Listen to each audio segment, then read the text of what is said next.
大家好，欢迎来到一番风味。小长假到了，出去野餐的你和在家追剧的你，不知道该吃什么吗？今天就给大家分享一道凉了都好吃的照烧鸡排饭。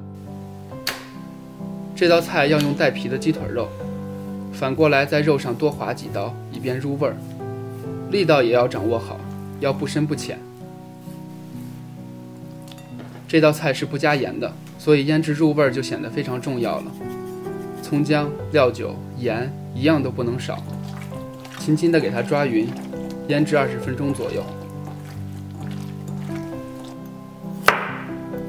胡萝卜和西兰花都是这道菜的标配，如果你不喜欢这两样，也可以选择其他的配菜。洋葱虽然有点辣眼睛，但是坚持切半颗还是可以的。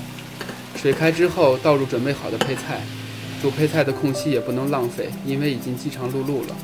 这道菜最重要的就是照烧汁，生抽要多放一点，如果家里有日式酱油就更加完美了。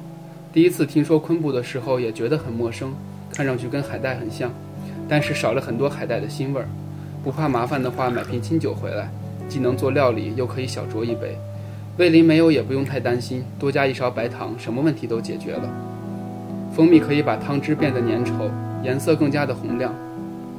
最后多加一点水，照烧汁就调好了。如果你们买了这些调味料不知道怎么吃，评论区告诉我，我还会给大家分享日式肥牛饭、日式火锅等其他的料理。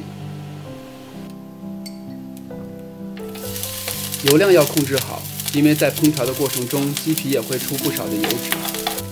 有了洋葱的加入，会让油变得更香，微微变黄的时候就可以放入鸡腿肉了。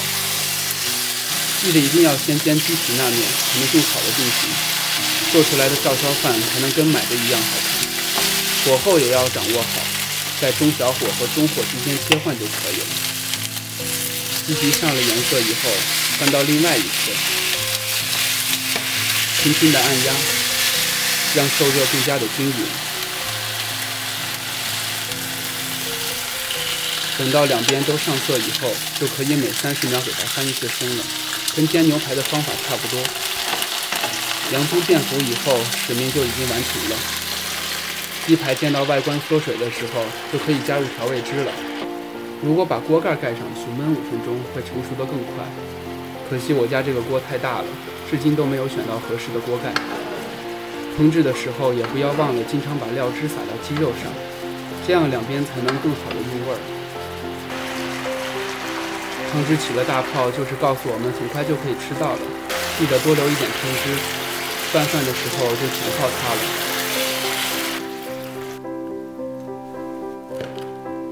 每切一刀下去都在拉丝，就知道这道菜的味道是多么浓郁了。在家吃饭也要摆好盘，这样才方便发朋友圈嘛。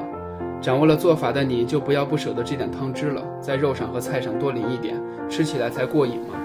好了，谢谢您的观看，您的点赞和关注是对我最大的支持，我们下次再见，拜拜。